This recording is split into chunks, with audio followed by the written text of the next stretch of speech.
இமாம் புகாரி ரஹிமஹுல்லாஹ் அவர்களின் வரலாறு. அவரது இயற்பெயர் அபு அப்துல்லாஹ் முஹம்மது பின் இஸ்மாயில் அல் புகாரி.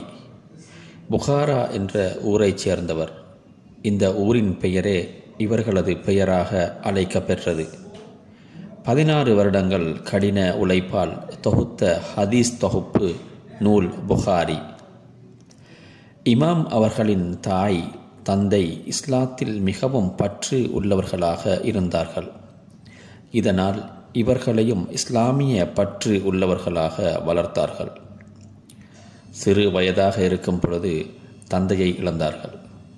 தாய் இவர்களை மார்க்க பற்றுள்ளவர்களாக இல்முடையவர்களாக வளர்த்தெடுத்தார்கள்.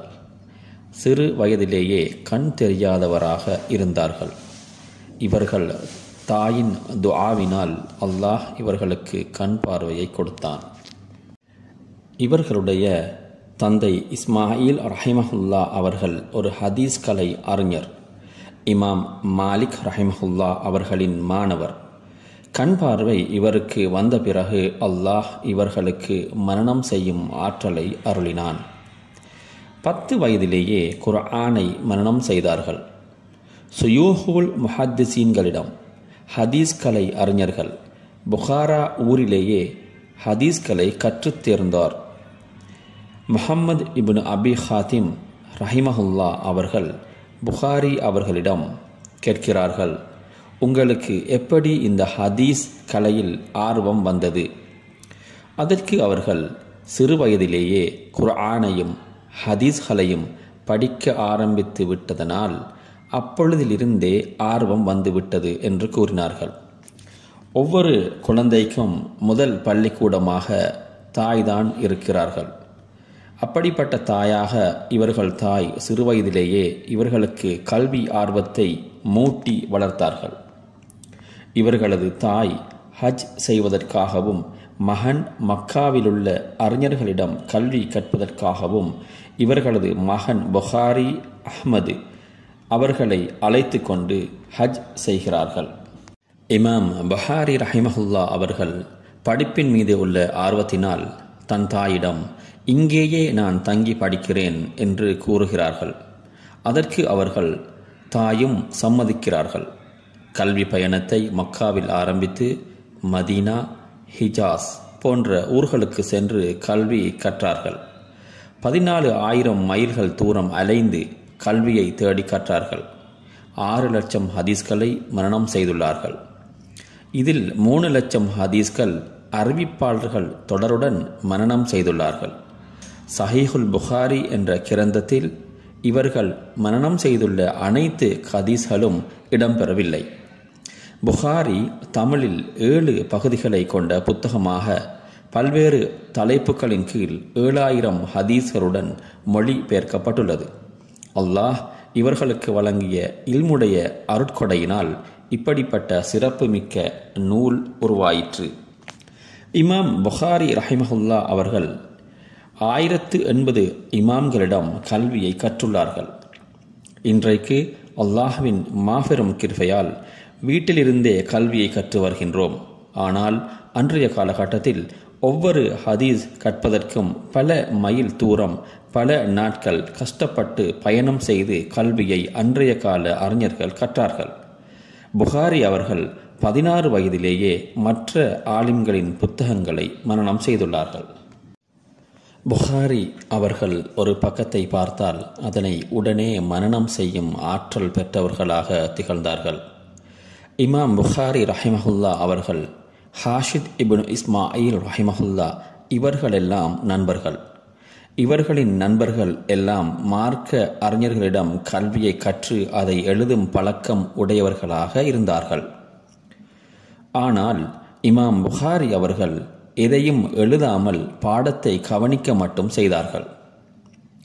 ஒரு நாள் ஹாஷித் ரஹிமஹுல்லா அவர்கள் இமாம் புகாரி இமாமிடம், நாங்கள் எல்லாம் கற்பதை எழுதுகிறோம், ஆனால் நீ எதையும் எழுதாமல் உன் காலத்தை வீணாக்குறாயா என்றார்கள். அதற்கு புகாரி அவர்கள் அமைதியாக இருந்து விடுகிறார்கள். இது மாதிரியான கேள்விகளை அவர்களது நண்பர்கள் கேட்டுக்கொண்டே இருக்கிறார்கள். ஒரு நாள் இமாம் புகாரி ரஹிமஹுல்லா அவர்கள், நீங்கள் எழுதியதை கொண்டு வாருங்கள் என்றார்கள். அதில் மொத்தம் 18,000 ஹதீஸ்கள் எழுதப்பட்டிருந்தன. அவற்றை சற்றும் தயங்காமல் மரணமாக எதையும் பார்க்காமல் ஒப்புவித்தார்கள். ஹாஷித் ரஹிமஹுல்லா அவர்கள் கூறுகிறார்கள், இமாம் புகாரி அவர்கள் ஒப்புவித்ததை கொண்டு எங்களின் எழுத்து பிழைகளை நாங்கள் திருத்திக் கொண்டோம் என்று சொல்லும் அளவிற்கு அல்லாஹ் அவர்களுக்கு மனனம் செய்யும் ஆற்றலை தந்திருந்தான்.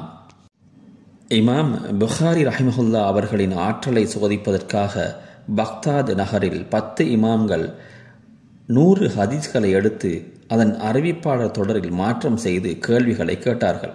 அதற்கு இமாம் புகாரி ரஹிமஹுல்லா அவர்கள் தெரியாது என்று பதிலையே எல்லா கேள்விகளுக்கும் கூறினார்கள். இதை கவனித்த மக்கள் இவர்களுக்கு எதுவும் தெரியாது என்று எண்ணிக்கொண்டார்கள். ஆனால் இமாம்களுக்கு தெரிந்துவிட்டது, இவர் நாம் தவறான கேள்விகளை கேட்கிறோம் என்பதை அறிந்து கொண்டு இப்படி பதில் கூறுகிறார்கள் என்று. இவர்களின் ஆற்றலை புரிந்து கொண்டார்கள். இறுதியில் புகாரி ரஹிமஹுல்லா அவர்கள் அந்த 100 ஹதீஸ்களையும் சரியான அறிவிப்பாளர் தொடருடன் சொன்னார்கள் என்பதை இமாம் இப்னு ஹஜர் ரஹிமஹுல்லா அவர்கள், அல்லாஹ் இவர்களுக்கு கொடுத்த மிகப்பெரிய ஆற்றல் இது என்று வியப்படைந்து கூறினார்கள். இமாம் புகாரி ரஹிமஹுல்லா அவர்கள் கற்ற கல்வியை தன் வாழ்நாளில் அமுல்படுத்தினார்கள். தன் வாழ்நாளில் யாரையும் தவறாக விமர்சனம் செய்ததில்லை. கொள்கை ரீதியாக மாறுபட்டு சிலர் இருந்தவர்கள் கொள்கையை மட்டுமே பேசுவார்கள். யாரையும் விமர்சிக்காமல் இருப்பதற்கு இமாம் புகாரி ரஹிமஹுல்லா அவர்கள் கூறுகிறார்கள், புறம் பேசக்கூடாது, அல்லாஹ் அதனை ஹராமாக்கியுள்ளான் என்பதை நான் எப்பொழுது தெரிந்து கொண்டேனோ அன்றில் இருந்தே நான் பேசுவதில்லை என்று கூறினார்கள். இன்றைக்கு நாம் இன்னொருவருடன் சேர்ந்து விட்டால் சர்வசாதாரணமாக புறம் பேசிவிடுகிறோம். ஆனால் அல்லாஹ் கூறுகிறான், புறம் பேசுவது தன் சகோதரனின் மாமிசத்தை சாப்பிடுவது போன்றதாகும்.